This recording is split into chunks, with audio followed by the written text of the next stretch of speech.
creation, etc. to be derived from such a verdict. अब ये reasoning है कि क्यों fill in the gap हो रहा है. Then it stands to reason that the consequential incapacity imposed upon the candidate should last for as long as the declaration is in force. This result follows, अब ये भी बड़ी reason है. This follows as a rational consequence of the judicial declaration and from the lack of any time period of incapacity of the candidate being laid down in Article 62, 1F of the Constitution. In other words, if the declaration has attained finality, the embargo under Article 62, 1F of the Constitution acquires permanent effect. So, what is the reasoning behind the judgment? There are 3 or 4 very important aspects to this reasoning. First is, it is recognized that Constitution silent. There is a constitutional silence, constitutional abeyance. Now, how does the bench fulfill that? It applies what is called the theory of constitutional implication. What is the rational consequence of this silence? Now, the court was of the view that the only rational consequence, और जब मैं second opinion पढ़ूंगा अजमत सईद साहब का तो ये बहुत ही obvious हो जाता है that the only rational consequence which follows from the consequence is, and they use 2 different terms which are self-contradictory. First, they say that this time period will last till the judicial declaration is in field. The second word they use is permanent. Now, these are self-contradictory because not necessarily that the judicial declaration will be for life. But when you use the word permanent, then you are saying it is for life. The word life disqualification is actually not used. These self-contradictory terms are used. But let me strengthen. Ab sir zehn mein rakhiye, they have accepted that the Constitution is silent. They have drawn a rational consequence of that silence. What does that mean? That means if you turn to the next page, 437, second line, 437. Therefore, the consequence of permanent nature, i.e. incapacity following a final and binding decree of court of civil jurisdiction, now very important these words used, is the ordinary and lawful outcome of civil litigation. The learned bench was of the view that the only consequence which would follow as an ordinary or natural consequence is one of permanent disqualification. That is where the mistake is made, and I'll show. But let me just complete the reading of this judgment, because there is another contradiction in the judgment. If your lordship may kindly see page 442 of the judgment.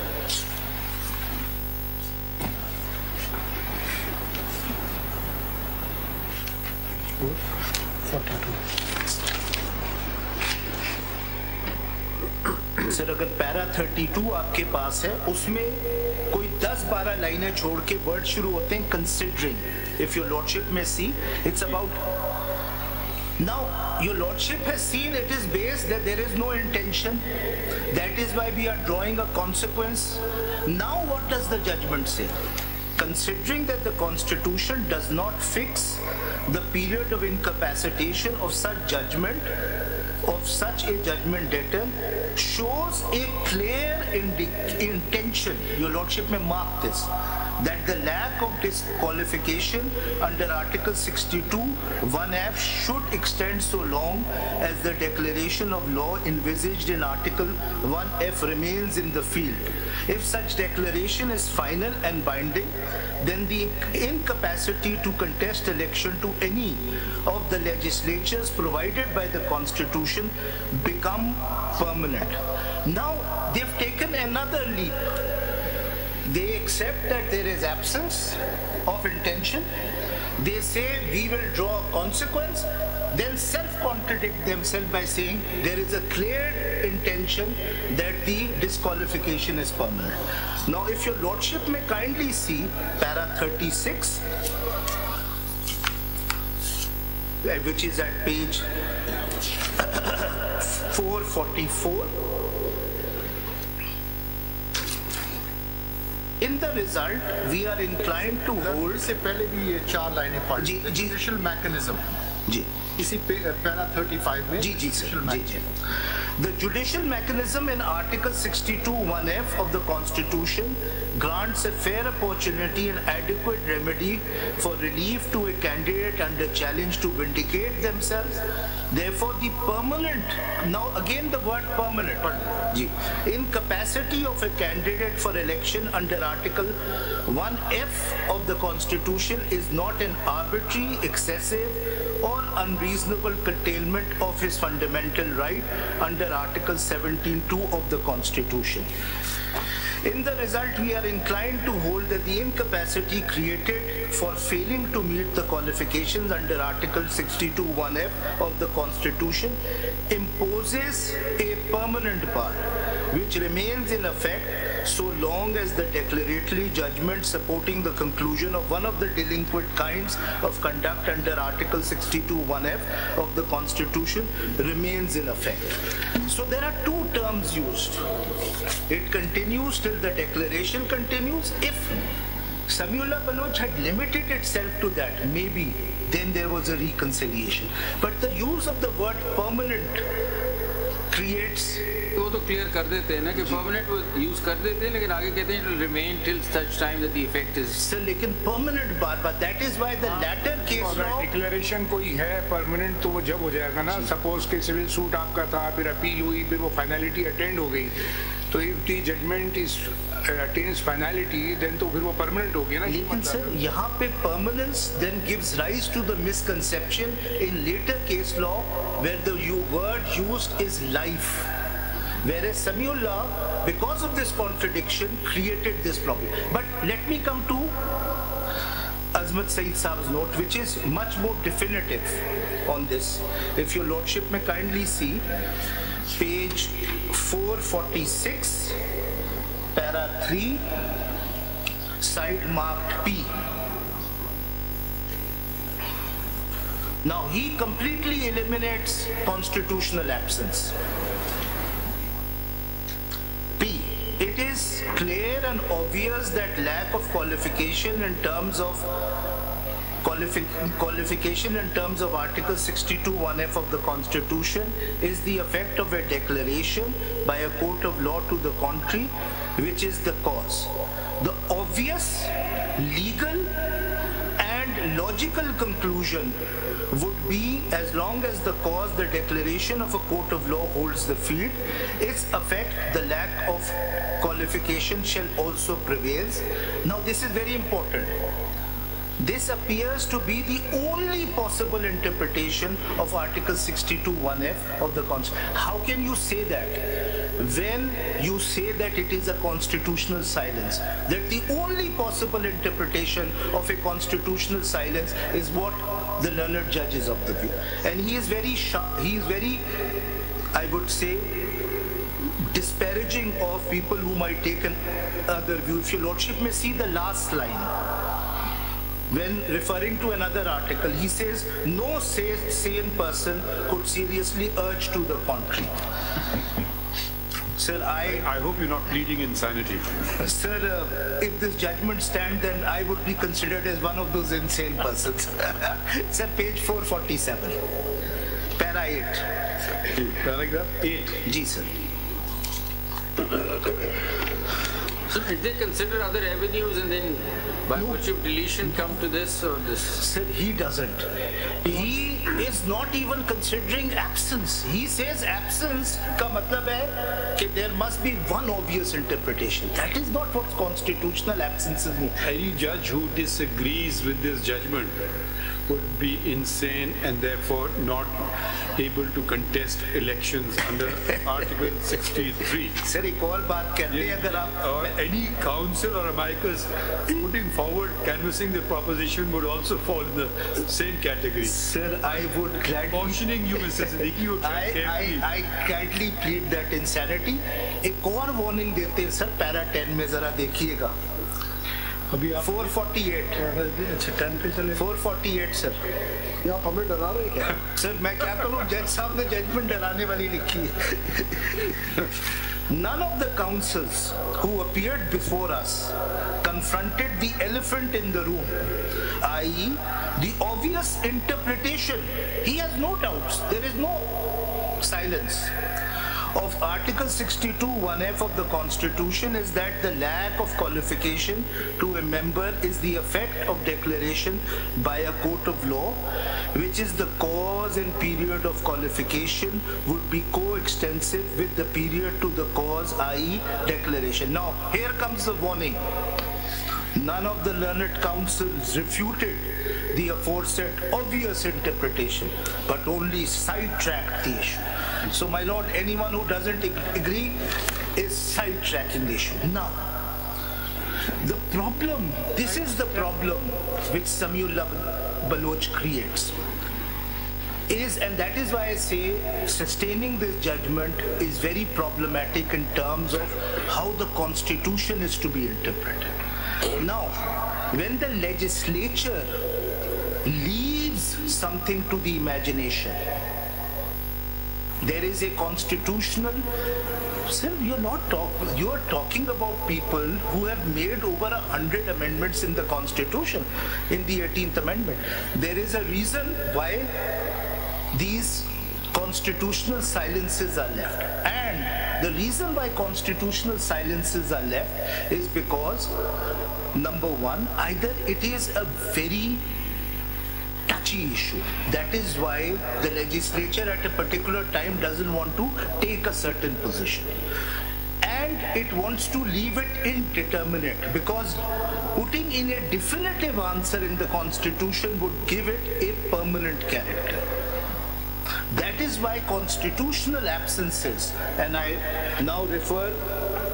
No, but what's your answer to this constitutional absence? एक minute में जरा अगर पढ़ दूं एक दो paragraph, मैं पहले जवाब दे देता हूं. जवाब बता दें कि हमें जरा समझ आ जाए. आपके मुताबिक क्या ऑप्शंस थे? एक मिनट दिखाइए.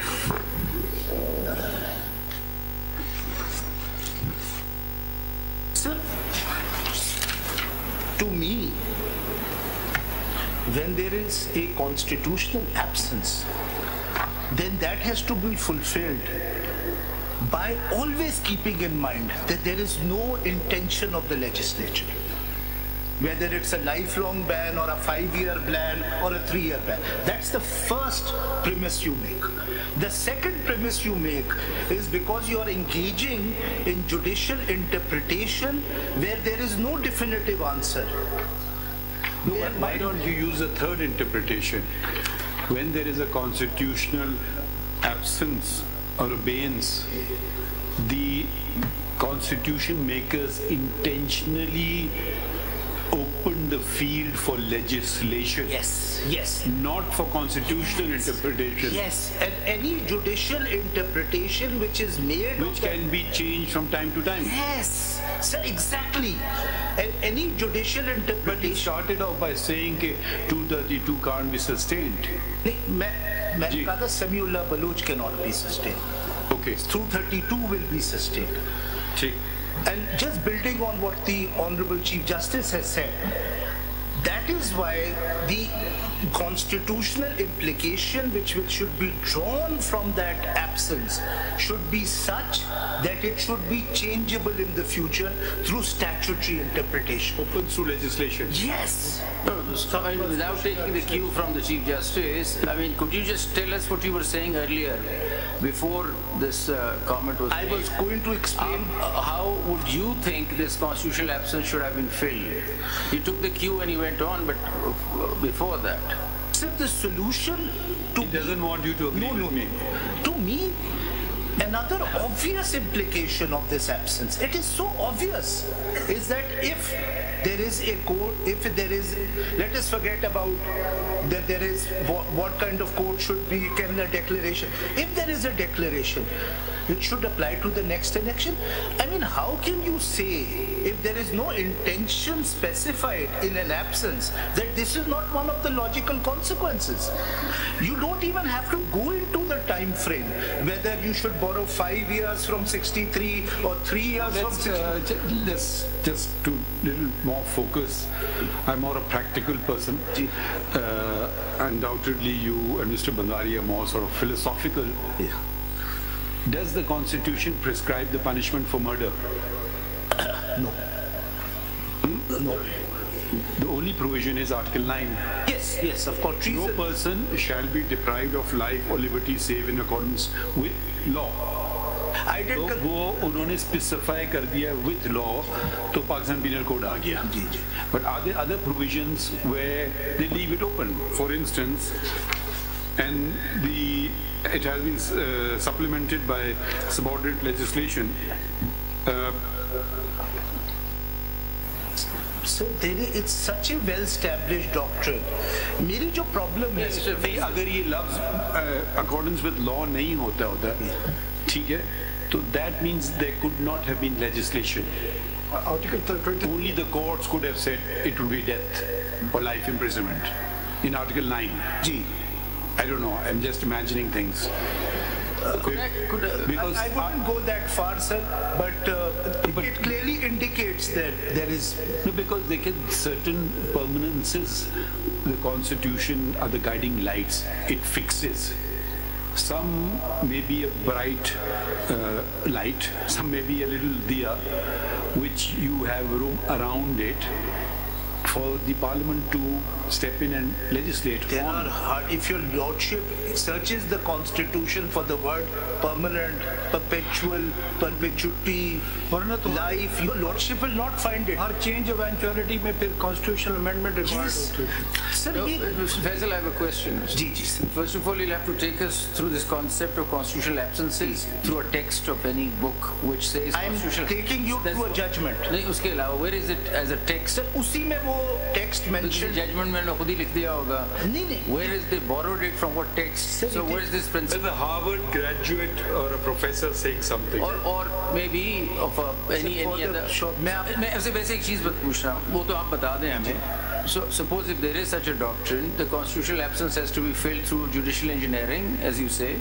So one engineering was done in Samiullah, and one straightforward answer was that a declaration will continue until such time that the declaration is set aside. Is a straightforward, quite simple interpretation of filling the absence. You say, no, there could be yet another one, which is that he is disqualified for that election, which I find out of the two to be slightly more difficult one. The more easy one is the one that the declaration holds for such a time. I mean, if you're filling the absences, the more straightforward filling of the absence would be that the declaration continues. आप उसके ऊपर आपकी जो carving है, आप नहीं, मैं क्यों कह रहा हूँ, मैं उस पे आता हूँ. Where do we draw the line? No, मैं उस पे भी आता हूँ. Or is there a third option that please send it to the Parliament, let the Constitution be amended accordingly, and sort that out? Why should we get into the business of filling the absences, and where do we take the concept of causes omissus? Please हमें जरा doctrine तो पढ़ दे. जी. So where is this doctrine? मैं फिर इन सवालों का जवाब. पहला doctrine बता. जी. If your lordship may see, this is a very famous judgment of Manoj Narula, in which the petitioners also. You say so. Huh? If you say so. No, in which the petitioners also wanted the court to read a certain disqualification in a constitutional absence in the constitution, and the court refused. If your lordship may kindly see page 21, bottom पे लिखा हुआ है sir pages. जी. Now, मैं सिर्फ आपको बता देता हूँ, इशू ये था कि criminalization of politics को रोकने के लिए the petitioners wanted the court to say that even if a charge has been framed in terms of a heinous offense, that person should not be appointed as a minister. Now, this discusses this doctrine of constitutional silence. Bottom of the page. Principle of constitutional silence or abeyance. The next principle that can be thought of is constitutional silence or silence of the constitutional or constitutional abeyance. The said principle is a progressive one and is applied as a recognized advanced constitutional practice, has been recognized by the court to fill up the gaps in respect of certain areas in the interest of justice and larger public interest. Liberalization of the concept of locus standi for the purpose of development of the public interest, to establish the rights of the have-nots or to prevent damages and protect environment is one such feature. If your lordship may come to para 50, para 49, there's no reference to this principle. Sir, apart from the aforesaid reasons, उन्होंने judgments भी refer किए, अब मैं text की बात कर रहा हूँ. The arguments by the apparent cannot be accepted in view of the well-known constitution. Which paragraph are you reading? Para 49, sir, page 22. Para 49. Para 49 तो कोर्ट है. मैं अगर पढ़ दूं वो जजमेंट्स में से कोट किया जो जज of the well-known constitutional doctrine, namely the constitutional doctrine of silence. Michael Foley, in his thesis on the silence of it's the most famous book on constitutional silence, has argued that in a constitution, अब ये बड़ा important है sir, in a constitution, abeyances are valuable. Therefore, not in spite of their obscurity, but because of it. They are significant for the attitudes and approaches to the Constitution that they invoke, rather than the content or substance of the strictures. This means that the silences have an importance. Yes. And they should be left silent. नहीं, ये नहीं है. So, para 50 देखिए. The learned author elaborated this concept further by saying that despite the absence of any documentary or material from these absences are real and are an integral part of any constitution. What remains unwritten and indeterminate can be just as much responsible for the operational character and restraining quality of a constitution as its more tangible and codified components. The question that is to be posed here is whether taking recourse to this doctrine for the purpose of advancing constitutional culture, ये बड़ा important लफ्ज़ है. Can a court read a disqualification to the already expressed disqualifications provided under the Constitution and the 1951 Act? This is their election. The answer has to be in the inevitable negative. For there are express provisions stating the disqualification and section it would tantamount to crossing the boundaries of judicial review. So, my submission before your lordship इसको easy नहीं लेना चाहिए कि legislature ने कोई चीज जानबूझ के छोड़ दी है. अब वो gap fill किस तरह करना है, that is where the doctrine of constitutional implication comes in, which is the next paragraph. Doctrine of constitutional implication. The next principle which we intend to discuss is the principle of constitutional implication. And to save time, my lord, I'll jump to the next page, page 23, third paragraph.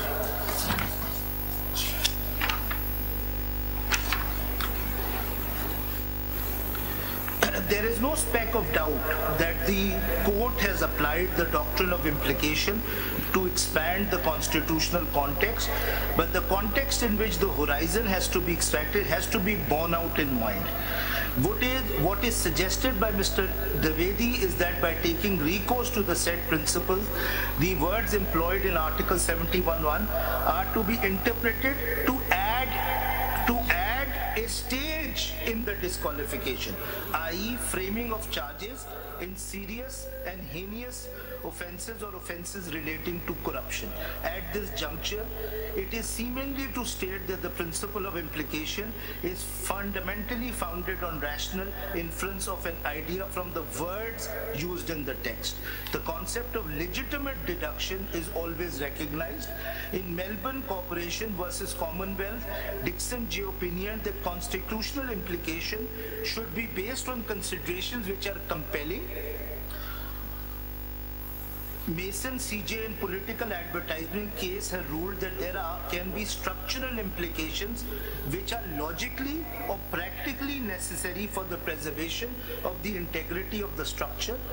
Any proposition that it arrived at taking this route of interpretation must find some resting pillar or strength on the basis of certain words in the text or scheme of the text.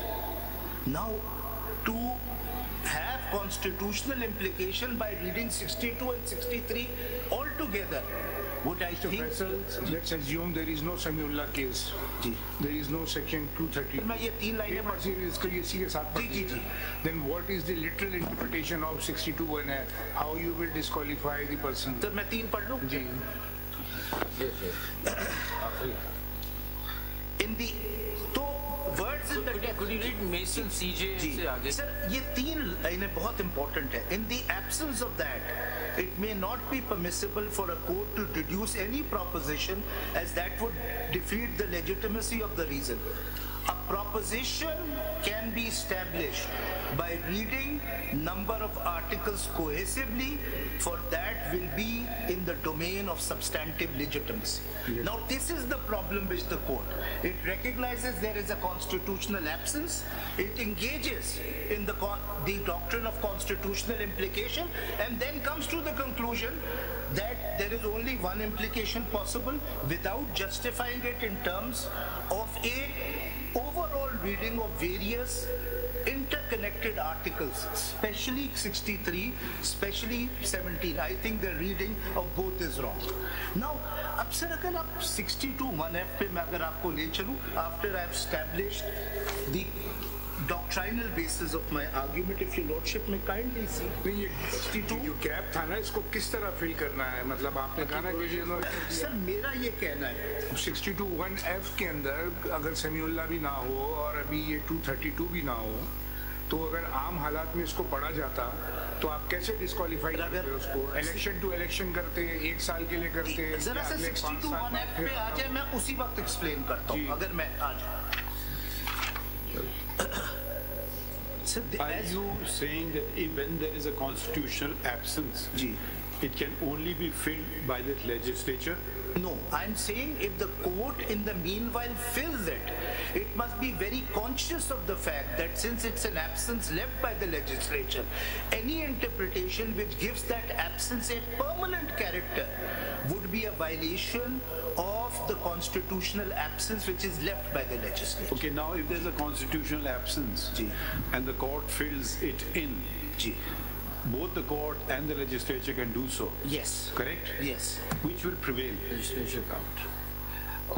Well, one does this thing, the other does this thing. Legislature can't as far as the constitution. Which will prevail then? Sir, देखिए, मैं example के through quote करूँ.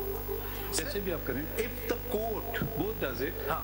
आज हमने एक interpret किया कोई चीज और आज ही हमें पता नहीं था, बराबर में पार्लियामेंट में एक लॉ बना दिया, हमें पता ही नहीं है, एक दूसरे को कुछ नहीं पता है.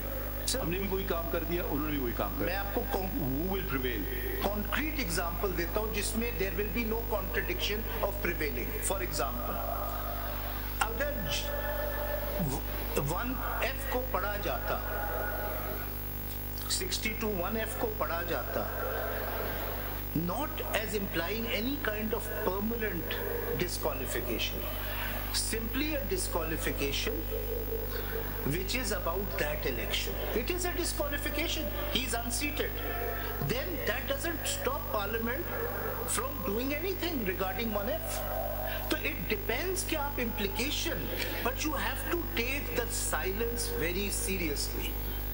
अगर आप लेंगे कि नहीं नहीं ये तो हमें इनवाइट किया है for judicial adventure. I've understood the point, but you have not answered the question that Sir, देखिए अगर समीउल्लाह बलूच में ये लेट जाओ, forget the court. अगर you take any other provision, today we are interpreting something and simultaneously Parliament, we don't know what either of us are doing. They enact a law, either one they're contradictory. Which one will prevail? Sir, I'll give you 2 examples. The Indian Supreme guidelines regarding the trafficking of women.